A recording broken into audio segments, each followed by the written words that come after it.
ఉన్న సింపుల్ పదార్థాలతో hotel style కంటే టేస్టీగా హెల్దీగా ఉండే ఈ పొంగలి ఒక్కసారి ట్రై చేశారంటే మీ పిల్లలు మళ్ళీ మళ్ళీ ఇదే చేయమని అడుగుతారు. మరి మీ పిల్లలు ఇంకో బౌల్ కావాలని అడిగే క్రీమీ టేస్టీ పెసరపప్పు పొంగలి చేసేద్దామా? Welcome back to our channel. ఈరోజు నేను మీకు పెసరపప్పు పొంగలి చేసి చూపిస్తున్నా. పొంగలి అందరు చేస్తారు, కానీ చిన్న చిన్న టిప్స్ పాటిస్తే పొంగలి చాలా టేస్టీగా వస్తుంది. నేను అలాంటి టిప్స్ ఈ వీడియోలో చెప్తాను, చివరి దాకా స్కిప్ చేయకుండా చూడండి. అందుకు కావాల్సిన పదార్థాలు: 1 కప్పు రైస్, 1 కప్పు పెసరపప్పు, కప్పు జీడిపప్పు, వెల్లుల్లి రెమ్మల్ని ఇలా సన్నగా కట్ చేసుకోవాలి, 1 ఇంచు అల్లంను ఇలా తురుముకోవాలి, 1 స్పూన్ మిరియాలు, చిటికెడు పసుపు, ఉప్పు తగినంత, 1 ఉల్లిగడ్డ, పచ్చిమిర్చి ఇలా సన్నగా కట్ చేసుకోవాలి, కొంచెం కరివేపాకు, కొంచెం కొత్తిమీర, తగినంత నెయ్యి, ఆయిల్. ముందుగా స్టవ్ వెలిగించుకొని ఒక ప్యాన్ పెట్టుకోవాలి. ప్యాన్ వేడెక్కాక ఇలా పెసరపప్పు లైట్గా వేపుకోవాలి. ఇదే మన మొదటి సీక్రెట్ టిప్. ఇలా పెసరపప్పు వేపడం వల్ల పొంగలి చాలా టేస్టీగా మంచి సువాసన వస్తూ చాలా బాగుంటుంది. పెసరపప్పు దోరగా వేగనవసరం లేదండి, ఇలా వేపుతుంటేనే ఒక మంచి అరోమా వస్తుంటుంది. అప్పుడు స్టవ్ ఆఫ్ చేసి నెక్స్ట్ ప్రాసెస్కి వెళ్ళిపోదాం. ఇప్పుడు ఒక కుక్కర్ తీసుకొని మనం వేపుకున్న పెసరపప్పు, రైస్ వేసుకొని బాగా శుభ్రంగా కడుక్కోవాలి. ఇలా శుభ్రంగా కడుక్కున్నాక 1కి 3 చొప్పున ఎసరు తీసుకోవాలి.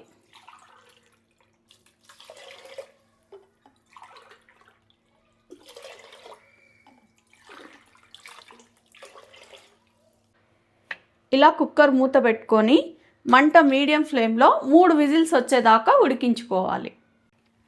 చెప్పండి, మీరు పొంగలి కాంబినేషన్ దేంతో చేస్తారు? చట్నీనా, సాంబారా, లేక ఉట్టిగా అలానే తింటారా? ఇలా నేను చెప్పినట్టు ట్రై చేస్తే మాత్రం మా పిల్లలు అయితే ఉట్టి పొంగలే తినేస్తారు. మీరు కూడా ఒకసారి ఇలా ట్రై చేయండి. మీ పిల్లలు అమ్మ ఇంకొక బౌల్ కావాలి అని అడుగుతారు. బౌల్ మొత్తం క్లీన్ చేస్తారు.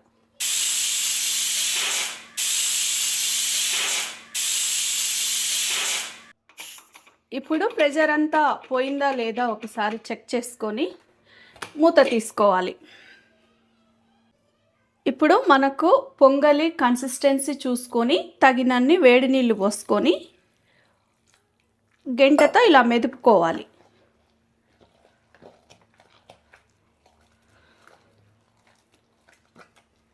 మరీ మెత్తగా మెదుపుకోవద్దు, ఎందుకంటే మళ్ళీ కాసేపు ఉడికిస్తాం కాబట్టి కొంచెం లైట్గా అట్లా మెదిపినట్లు అనాలి. ఇలా బాగా కలుపుకున్న తర్వాత ఇప్పుడు దీన్ని సిమ్లో ఒక 2 మినిట్స్ ఉడికించాలి. దీన్ని వేరొక స్టవ్ మీదకి మారుస్తున్నా మీద పెట్టి మనం తాలింపు వేసుకుందాం. ఇప్పుడు ఒక ప్యాన్ పెట్టుకొని అది వేడి అయిన తర్వాత తగినంత ఆయిల్, నెయ్యి వేసుకోవాలి. ఈ నెయ్యి పొంగలికి చాలా టేస్ట్ను ఎన్హాన్స్ చేస్తుంది.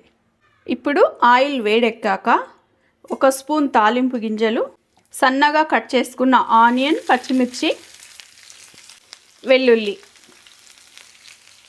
అలాగే సన్నగా తురుముకున్న అల్లం వేసి బాగా వేపాలి. ఇప్పుడు జీడిపప్పులు కూడా వేసి గోల్డెన్ కలర్ వచ్చేంత వరకు వేపాలి.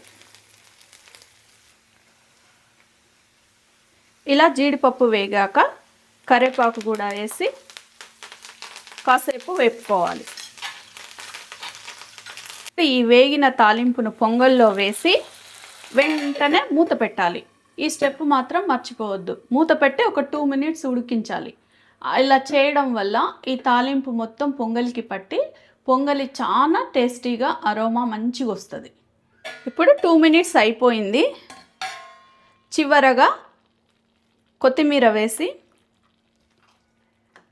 కలుపుకుంటే మన పెసరపప్పు పొంగలి రెడీ. వావ్, చూడండి ఎంత క్రీమీగా ఉందో. ఇప్పుడు దీన్ని సర్వింగ్ బౌల్లోకి తీసుకుందాం. ఈ ఎండాకాలంలో ఇలా చేస్తే పిల్లలకైనా పెద్దలకైనా చాలా హెల్దీ బ్రేక్ఫాస్ట్ అవుతుంది. ఈ రెసిపీ మీకు నచ్చినట్లయితే ఈ వీడియోకు ఒక లైక్ చేయండి. టేస్ట్ చేద్దాం. సూపర్ అంటే సూపర్గా వచ్చిందండి. ఆ నెయ్యితో తాలింపు వేసాం కదా, ఆ జీడిపప్పులు, ఫస్ట్లో పెసరపప్పు వేపుకున్నాం కదా, ఆ వేపుకోవడం వల్ల వచ్చే వాసన, అబ్బా పొంగలి చాలా బాగుందండి. మీరు కూడా ఒకసారి ట్రై చేయండి. ఇలాంటి టేస్టీ హెల్దీ రెసిపీల కోసం మా ఛానల్ను వెంటనే సబ్స్క్రైబ్ చేసుకోండి. పక్కనే ఉన్న బెల్ ఐకాన్ నొక్కినట్లయితే నేను వీడియో పెట్టిన వెంటనే మీకు నోటిఫికేషన్ వస్తుంది. Thanks for watching.